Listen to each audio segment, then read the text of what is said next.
Assalamualaikum warahmatullahi wabarakatuh. Perkenalkan, saya Fatimah Zahra Tunisa dengan NIM 12220800028. Pada kesempatan ini, saya akan mempresentasikan dan juga memaparkan terkait logical fallacy pada mata kuliah Filsafat dan Sejarah Kimia dengan dosen pengampu yaitu Ibu Profesor Dr. Haja Ida Farida CH.MPD. Langsung saja pada materi pertama, yaitu sesat pikir pada bagian salah fokus. Salah fokus terjadi ketika argumen yang dibuat tidak mengarah pada inti dari argumen, namun pada hal yang tidak relevan karena perasaan mempengaruhi proses berpikir. Terdapat 4 macam kesalahan logika. Yang pertama, ad hominem atau salah fokus pada aspek pribadi orang. Yang kedua, fokus pada hal yang tidak disukai. Yang ketiga, to quoque atau fokus pada perilaku yang tidak sesuai argumen. Dan yang terakhir, fokus pada pendapat mayoritas. Selanjutnya ada pada lompatan logika. Terdapat 4 jenis kesalahan lompatan logika. Yang pertama, misal A terjadi sebelum B, maka pasti A menyebabkan B. Hal tersebut belum tentu benar. Yang kedua, membesar-besarkan dampak, bisa sengaja maupun tidak sengaja untuk menakuti lawan bicara. Yang ketiga, menyodorkan dilema palsu dengan memberikan dua pilihan, yang padahal masih ada kemungkinan lain. Yang keempat, menggunakan ketidaktahuan sebagai penjelasan, dengan menyatakan hal salah karena belum bisa membuktikan kebenarannya, dan sebaliknya. Supaya tidak terjebak dalam kesalahan tersebut, harus periksa argumen terlebih dahulu, bisa juga dengan menambah premis, pendukung, atau mengganti kesimpulan yang sesuai dengan premis tersebut. Selanjutnya, kritis media. Kita tidak bisa langsung percaya berita begitu saja, karena bisa jadi penulis berita bisa salah. Waktu produksi berita yang sangat pendek, karena persaingan media online menyebabkan kurang banyak waktu untuk mengawasi tulisan. Dan juga siapapun bisa membuat berita tampak meyakinkan. Selanjutnya, langkah untuk meyakinkan berita yang dapat dipercaya. Yang pertama, periksa reaksi emosional setelah membaca berita. Jika Jika merasakan emosi yang kuat, akan terdorong untuk bertindak tanpa pikir panjang dan mudah menyebarkannya tanpa memastikan kebenarannya terlebih dahulu, sehingga harus dicurigai. Yang kedua, ingat dari mana kita mendapatkan berita tersebut. Jika dari media sosial, harus cari tahu dulu siapa yang menyebarkan berita. Yang ketiga, perhatikan judul berita. Media terpercaya biasanya tidak menggunakan banyak tanda baca berlebih. Kita juga harus membaca berita sampai selesai untuk menilainya dengan baik.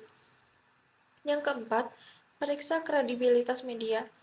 Waspadai berita dengan nama media yang asing. Jika nama media dan desainnya familiar, periksa domain situs. Yang kelima, waspadai waktu penayangan berita. Cek tanggal terbit atau tayangnya. Berita atau foto lama bisa ramai kembali karena kesamaan tema dengan isu terbaru. Yang keenam, waspadai kutipan dalam berita. Jika mengutip narasumber, tanyakan kualifikasi narasumber dengan topik media atau beritanya. Kadang, berita tidak memberikan identitas narasumber untuk melindungi pihak dari berita tersebut. Yang ketujuh, periksa tautan ke sumber lain dalam media online. Jika media mengandung kalimat "menurut laporan media X" atau mengandung tautan ke artikel lain dan tidak menyertakan sumber lain, penulis berita tidak punya akses pada sumber yang dipercaya. Selanjutnya, cermati foto atau gambar yang dipakai pada sebuah berita. Pembuat berita biasanya sering menyertakan foto yang tidak berhubungan untuk menyesatkan para pembacanya. Dan yang terakhir, bandingkan berita dengan media lain. Selanjutnya, kritis membaca hasil penelitian. Artikel penelitian harus ditanggapi dengan kritis untuk memilah dan memilih penelitian yang dapat dipercaya. Nah, sebelum mempercayai penelitian, harus menjawab dulu pertanyaan berikut ini. Yang pertama, apakah judul penelitian terdengar sensasional? Lalu, apakah penelitian dapat dipercaya? Apakah kesimpulan sudah cukup kuat? Apakah benar hubungan antara sebab dan akibatnya? Apakah sebuah penelitian menggunakan kelompok pembanding? Apakah data dalam sebuah penelitian dipilih secara objektif? Dan apakah penelitian banyak dikutip oleh peneliti lain? Selanjutnya, logical fallacy atau mengenali sesat pikir. Fallacy berarti deception atau tipu muslihat. Logical fallacy adalah argumen yang salah dalam logika berpikir dan mampu menipu orang yang mendengar argumen yang disampaikan. Karakteristiknya yaitu harus terdapat kesalahan dalam logika berpikir, harus dapat diterapkan pada argumen, dan harus mempunyai kesan menipu. Selanjutnya, ada sesat pikiran yang umum terjadi. Terdapat 6 jenis sesat pikiran yang umumnya terjadi. Yang pertama, hasty generalization, atau mengeneralisasi suatu kejadian yang umumnya skalanya kecil ke dalam skala besar. Yang kedua, circular reasoning, atau pengambilan keputusan yang berulang. Argumen yang berputar-putar tanpa menyertakan bukti yang dikatakan. Yang ketiga, slippery slope, atau satu langkah kejadian yang membuat langkah lain yang panjang dan menyebabkan efek signifikan. Yang keempat, strawman, argumen buatan yang tidak disampaikan oleh lawan namun diciptakan sendiri untuk dilawan oleh diri sendiri. Argumen akan menipu orang karena seakan-akan argumen lawan bicara telah dipatahkan, padahal argumen yang dilawan adalah argumen palsu. Yang kelima, ad hominem, atau menyerang karakteristik pribadi lawan bicara, namun bukan argumennya. Dan yang terakhir, false dichotomy, atau menganggap dalam satu argumen hanya ada dua pilihan yang berlawanan. Selanjutnya, mengenali pikiran dan kurangin overthinking. Terdapat dua istilah psikologi, yaitu sensasi yang berarti segala hal dari luar yang ditangkap panca indera, misalnya cahaya lampu yang silau. Dan yang kedua, persepsi, yaitu hal yang ditangkap panca indera yang akan dikirim ke otak untuk diberikan makna atau diberi respon. Negative thinking dapat muncul karena ketidaksinkronan pikiran dengan realita, sehingga salah memberi makna.